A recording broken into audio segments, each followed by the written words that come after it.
I never thought I'd be the kind of person telling a story like this. You hear about these situations from other people, a coworker at lunch, a friend at a barbecue, and you think to yourself that would never happen to me. I'd see it coming. I'd shut it down before it ever got that far, but here's what nobody tells you. When it's happening inside your own home, inside your own marriage, it doesn't look like what you'd expect. It doesn't arrive with a warning. It creeps in so slowly that by the time you finally recognize it, you've already lost ground you didn't even know you were standing on. Let me take you back to the beginning because the full picture matters here. My wife and I bought our house in 2019, a 4-bedroom colonial in Naperville, Illinois, about 40 minutes west of Chicago. We'd been married 7 years at that point. I was 36. She was 34. I worked in commercial insurance. She was a project manager at a healthcare consulting firm. We had a daughter named Lily who was 4 when all of this started. We weren't wealthy, but we were comfortable. We'd saved carefully, bought the house at the right time, and had enough breathing room that money wasn't something we argued about. That detail matters, because when people around you know you're comfortable, they start making plans for your comfort that you never agreed to. My wife, I'll call her Anna, grew up in a household where her mother ran everything. Anna's father passed away when she was 19, heart attack at 53. After that, her mother became the center of the family, not in a healthy way looking back, but in a way nobody questioned because the guilt ran too deep. Her mother had sacrificed a lot, worked 2 jobs after her husband died, kept the family together in a small apartment in Schaumburg, and she never let anyone forget it, not loudly. Not with shouting, but through this quiet, persistent martyrdom that made everyone around her feel like they owed her something they could never fully repay. Anna also had a younger sister, Sarah. She was 31 when this all started. Sarah had married a guy named Derek who, from what I could tell, had never held the same job for more than 18 months. They had 2 kids, a boy and a girl, 5 and 3. They rented an apartment in Elgin and were constantly behind on bills. I didn't dislike Sarah. She was pleasant enough at family gatherings, but over the years I'd noticed something about her. She had a way of positioning herself as someone life had been unfair to, when most of her problems came from choices she and Derek kept making. I kept that to myself, though. You learn early in a marriage that criticizing your wife's family is a losing strategy, no matter how accurate the criticism might be. So when Anna came to me in the fall of 2021 and told me her mother was struggling, that the rent in Schaumburg had gone up again, that she was 63 and living on Social Security, and that maybe she could come stay with us for a while, I didn't say no. I had reservations, of course I did. I'd seen enough of my mother-in-law's personality to know she wasn't the type to quietly blend into someone else's household. But Anna had this look on her face. A mixture of worry and guilt I'd seen before, and I knew saying no would cost me more than saying yes. At least that's what I believed at the time. There are decisions you make in a marriage that aren't about logic. They're about love, about wanting to lift a weight off the person you share your life with. I made that decision, and for a while I genuinely believed it was the right one. Her mother moved in on a Friday in late September. I remember the timing clearly because Lily had just started preschool that month. The house was already adjusting to new routines. Adding one more person felt manageable. We set her up in the guest room on the 2nd floor, the one at the end of the hall with the window overlooking the backyard. Anna bought new sheets for the bed, put fresh towels in the bathroom, even picked up a small bookshelf from Target so her mother would have somewhere to put her things. It was thoughtful, generous. And at first it actually worked. The first 3 months were fine, better than fine. Her mother kept mostly to herself. She'd read in her room during the day, help with dishes after dinner, play with Lily in the afternoons. She was polite. She said thank you. She asked before using things. And Anna was noticeably lighter during this time. That low hum of anxiety she'd carried about her mother for years seemed to quiet down. She smiled more. She slept better. I noticed because when you've been married to someone for nearly a decade, you learn their rhythms. And hers had clearly improved, so I told myself the decision had been correct. But I was starting to notice things, small things, the kind that mean nothing on their own. But when you line them up, they start forming a shape you can't ignore. It started with the kitchen. One morning I went to make coffee and couldn't find the filters. They'd been moved from the cabinet above the machine to a drawer across the room. I didn't think much of it. A few days later, the spices had been rearranged. The cutting boards were in a different spot. New dish towels appeared, ones I'd never seen before with little roosters on them. Tiny adjustments. The kind you could easily dismiss as someone just trying to settle in, trying to be helpful. And maybe I was overthinking it. That's what I told myself. Maybe I was being territorial about a kitchen I barely even used. I mentioned it to Anna one evening. We were in bed both scrolling on our phones, the way you do at the end of a long day when you're too tired for real conversation but not quite ready for sleep. I said something like, "Did you notice your mom rearranged the kitchen again?" Anna didn't even look up. She just said, "She's trying to make herself comfortable. Don't make it a thing." So I let it go, but something about the way she said it stuck with me. That slight edge in her voice. Like she was shutting down a conversation she'd already decided she didn't want to have. Over the next few weeks, the pattern continued, and it grew. Her mother started cooking dinner without asking what we wanted. She'd have a full meal ready by the time Anna and I got home, and she'd serve it like she was hosting us. She started inviting a friend of hers over on Tuesday afternoons, a woman named Dolers who drove up from Oak Park. Never asked if it was convenient. She just mentioned casually that Dolers was coming for lunch. And then there was the way she started talking to Maria, our cleaning lady who came twice a week. I overheard her one morning giving Maria instructions, telling her to use a different product on the kitchen floor. And she spoke with this authority that stopped me in my tracks, like she was the one paying Maria, like she was the one in charge. I tried talking to Anna about it again. We were driving home from Lily's dance class on a Saturday morning. I brought it up carefully, said I was starting to feel like boundaries were slipping, that her mother was settling in a little too comfortably. Anna went quiet for a moment, then said, "She's my mother. She's lived alone for years. She's just adjusting." Then after a pause, "Can you please just be patient?" I said I would, and I meant it. But here's what I didn't understand yet. My patience was being used against me. Every time I let something go, the line moved a little further. Every time I chose silence, the next issue became harder to address because now there was a pattern of acceptance. A precedent I didn't realize I was setting. At first, I genuinely wondered if I was the problem. Maybe I was too rigid, too controlling. I'd lie awake some nights turning it over, asking myself if I was the kind of person who just couldn't share his space. But then I'd come back to the facts. The way things were quietly shifting, and I'd land on the same conclusion every time. This wasn't about sharing. This was about someone slowly claiming ownership of something that wasn't theirs. By the 6-month mark, around March of 2022, the dynamic had changed in ways I couldn't deny anymore. Her mother stopped asking before using things. She'd take my car to the grocery store without telling me. I'd walk out to the driveway and find it gone. She rearranged the living room furniture one weekend while Anna and I were at a birthday party with Lily. When we came home, the couch was against a different wall. The bookshelf had been moved. There were new throw pillows I'd never seen. Anna looked surprised but said nothing. I stood in the doorway holding Lily's jacket and a bag of leftover cake and felt something I had never once felt in that house before. I felt like a visitor. And then there was the way she talked about the house. It was subtle at first, but it became impossible to miss. She'd say things like, "When I have Sarah's family over for Thanksgiving, we'll need a second table in the dining room." Or, "I was thinking we should repaint the guest bathroom. That beige is so dated. Not you should, or would you consider?" We, as though the house were a shared project, as though she had a stake in it. Lily was the center of a lot of her attention during this time. She adored our daughter, and at first I found it touching. She'd pick Lily up from preschool when we were both working late, bake cookies with her, read to her before bed. Anna saw it as pure grandmotherly love, and maybe part of it was, but I noticed something else underneath, something I couldn't name at the time but now understand clearly. It was strategic. Every time I raised a concern about her mother's behavior, Anna would say, "But she's so good with Lily, she loves her so much." The child had become a shield, a reason to tolerate anything.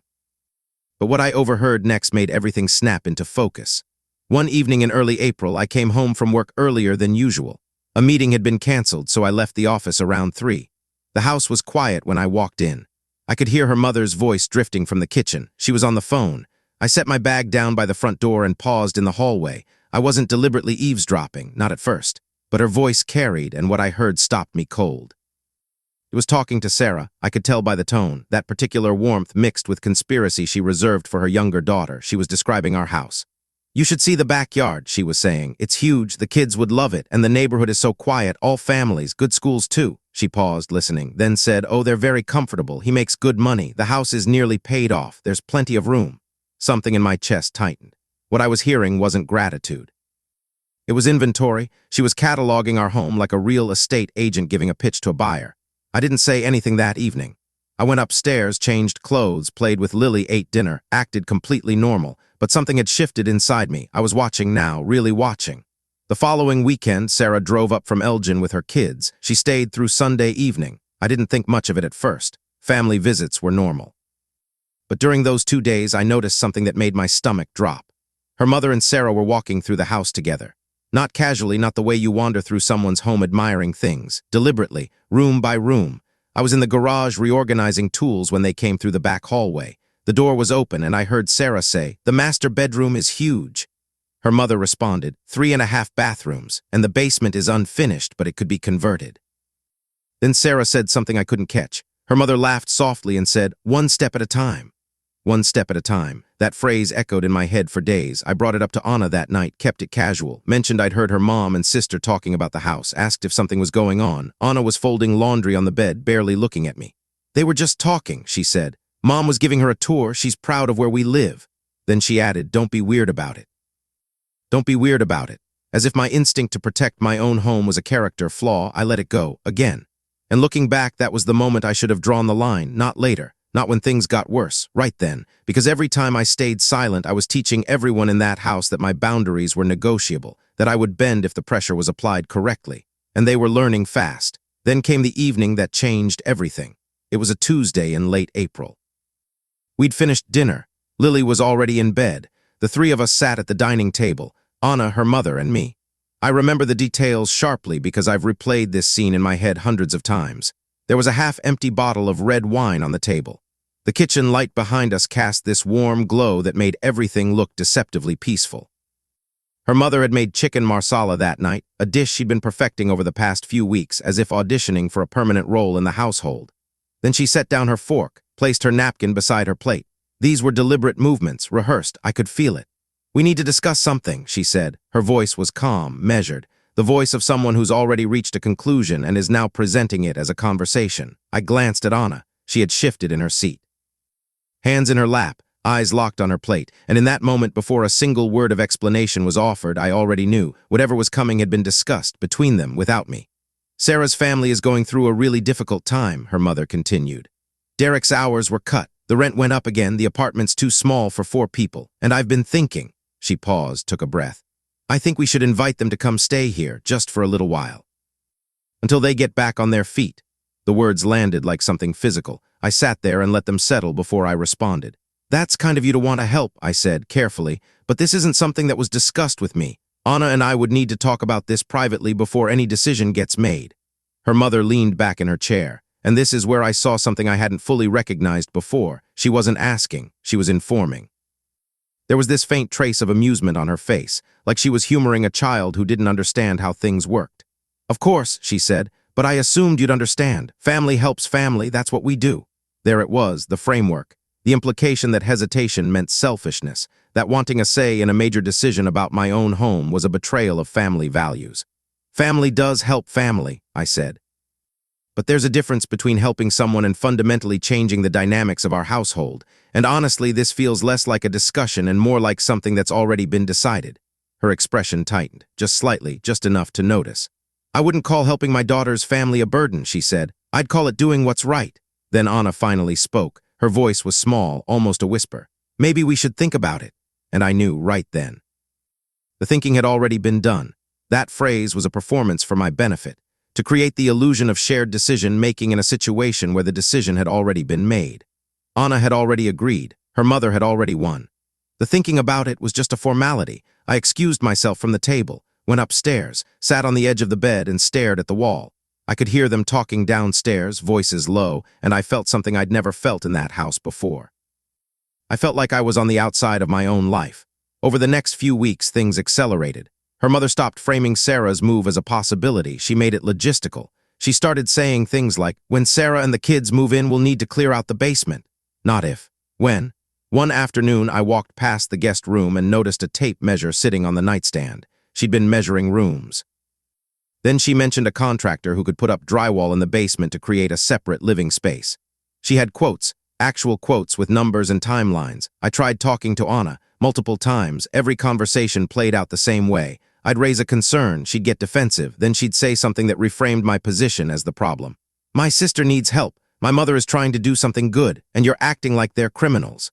Nobody had used the word criminals.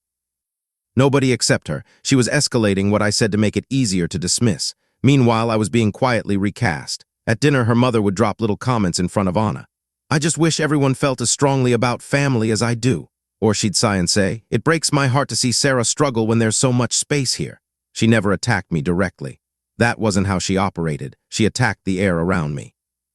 She created an atmosphere where my resistance became proof of my character, where protecting my home made me the villain.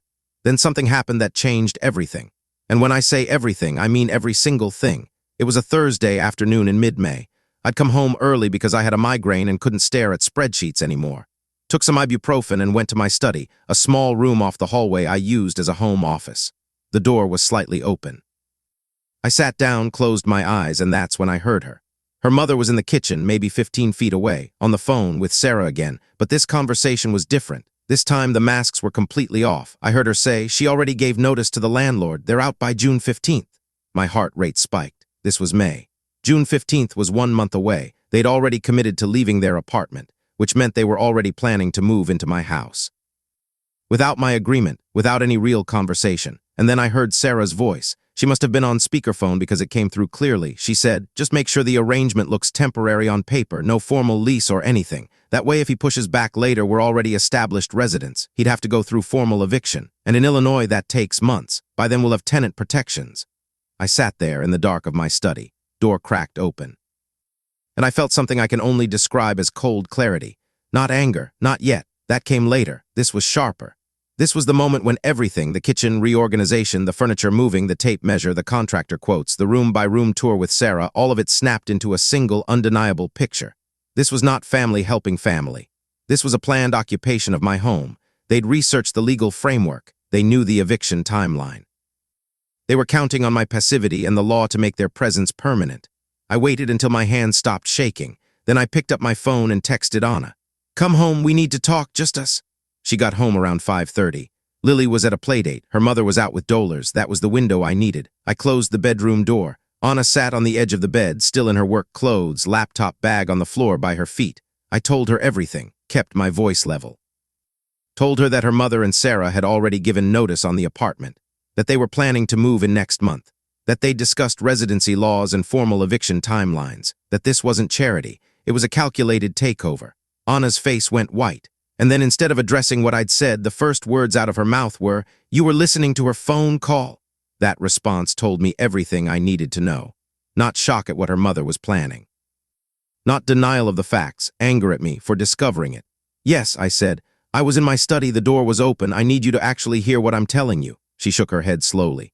"You're taking it out of context. Sarah's just scared. Mom's just trying to help. You don't understand what it's like to." I heard the words established residence and formal eviction. I said, "That's not context, that's a plan." She started crying, not dramatically, quietly. The kind where tears come and the person doesn't wipe them away. "She's my mother," she whispered. "She's my sister. What am I supposed to do?" I looked at her for a long time before I answered. "You're supposed to be my wife," I said. "You're supposed to remember that this is our home, yours and mine, and that nobody gets to take it from us through deception, not your mother, not your sister, nobody." She didn't respond, she just sat there. And I stood by the window looking out at the backyard that Sarah's children were apparently already earmarked to play in. What I didn't fully realize until later was that this conversation was the breaking point. Not because of what was said, but because of what wasn't. Anna never told me I was wrong. She never denied what I'd overheard. She just couldn't bring herself to choose me over her mother. And that, more than anything else that happened, is what broke something between us. Over the next 2 weeks, things got worse, fast. Her mother must have sensed the shift because she dropped every pretense of politeness. She started making comments directly to me. "In my family, we don't turn our backs on each other." Or, "I just hope Lily grows up understanding what generosity looks like." Each one a small blade, not meant to wound deeply, just to nick. To create a constant, low-level bleed of guilt, she talked to Anna constantly. I'd come home and find them in the kitchen, voices hushed, conversation stopping the second I walked in.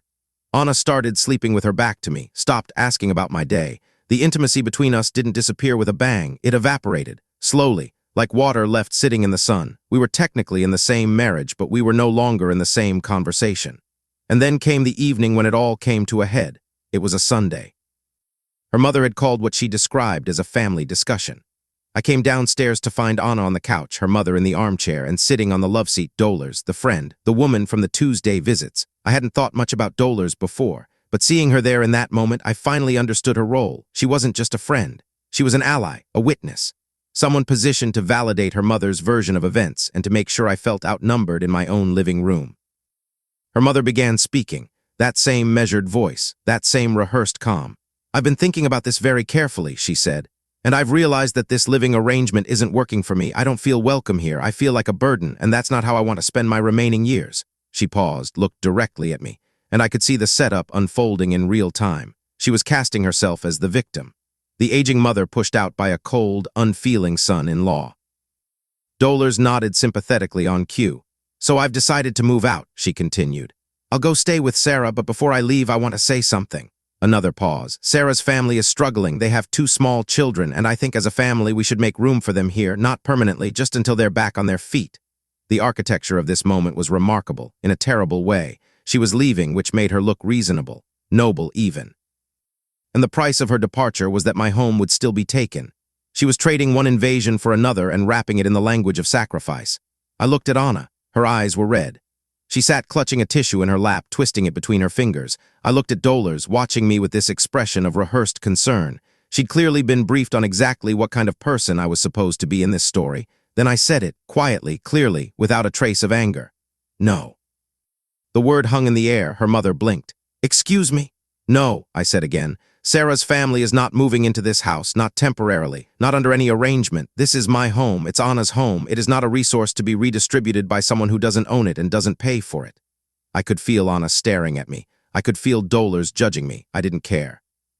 "If you feel the need to move out," I continued, looking directly at her mother, "then I'm sorry it didn't work out. But your departure doesn't come with terms. You don't get to trade your leaving for my home being handed to someone else. That's not cruelty, that's not a lack of compassion, it's a boundary, and it's one I should have drawn a long time ago." Silence, long, heavy silence, the kind that fills every corner of a room. Then her mother smiled, small, controlled, not a trace of warmth. "I see," she said softly. "Well, I suppose I know where I stand." She turned to Anna. "And I hope you remember this moment. I hope you remember how your husband treated your mother." She stood up. Dolores stood with her. They walked out of the room together. I heard the guest room door close upstairs, and beside me on the couch, Anna was crying, quietly, like she was trying not to be heard. That was 6 months ago. Her mother moved out 3 days later. She packed her things into the same suitcases she'd arrived with. Sarah's husband Derek drove up from Elgin in their minivan to pick her up.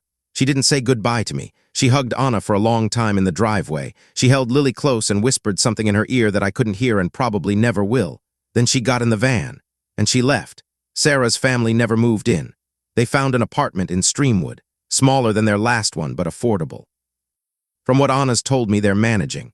Derek found steadier work. The kids are fine. Life went on for everyone except us.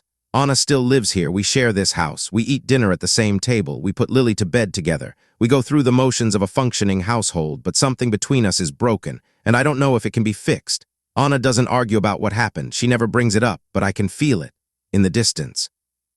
In the way she looks at me sometimes when she thinks I'm not paying attention. She sees me as the man who sent her mother away, the man who chose property over people, the man who couldn't bend. Her mother calls every Sunday. Anna takes the phone to the bedroom and closes the door. I don't know what they talk about. I've stopped asking. I've thought about this a lot in the months since. Late at night, when the house is completely quiet and I'm staring at the ceiling fan making slow circles in the dark, I go over it again.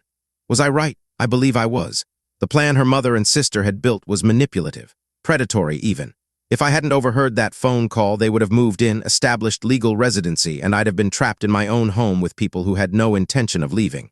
But being right isn't the same thing as winning. I kept the house. I held the walls and the rooms and the mortgage and the deed. But I lost something else, something quieter, harder to define. I lost the feeling of being on the same side as my wife. I lost the sense that we were building something together, and I'm not sure I can get it back. There's one moment I keep returning to. It happened early on before things went bad. Anna and I were standing in the kitchen one evening. Lily was asleep. Her mother was watching television in the other room. Anna was rinsing dishes, and she said, almost to herself, "Maybe we should just let them all move in. Maybe it would be easier than fighting."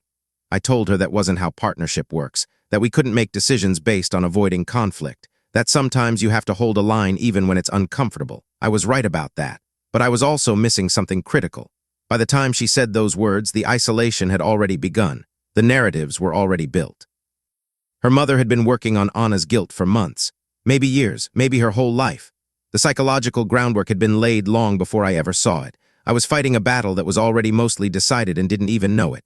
Now, sitting here, it all makes sense. The kitchen, the furniture, the dish towels with the little roosters, the contractor quotes and the tape measure, the room-by-room walkthrough with Sarah. Every small step was part of a larger strategy. And every time I stayed silent, every time I chose patience over confrontation, I reinforced the belief that I could be managed. that I would bend if they just kept pushing. I still live in this house. It's still mine. The walls are the same color. Lily's drawings are still on the refrigerator. The backyard looks exactly the way it did the day we moved in. But the home that existed inside these walls, the partnership, the trust, the feeling that Anna and I were facing the world together, that's different now. Maybe permanently. Her mother got what she wanted in the end, not the house, something more valuable than that. She got the narrative. She got to be the victim. She got her daughter to see her husband as the obstacle. She got to leave with the moral high ground, or at least the appearance of it. And she planted something in my marriage that grows a little more every day. A quiet resentment. A distance we can both feel, but neither of us knows how to close. I kept my home. But I'm not sure I kept my family. And sitting here now in the silence of a house that is technically everything I fought for, I think about that cold smile she gave me on her way out of the living room that Sunday evening. And I wonder, was that the smile of someone who lost? Or was it the smile of someone who already knew she'd won the only thing that actually mattered? Some nights, lying in the dark, listening to the distance between my wife's breathing and mine, I think she never really left at all.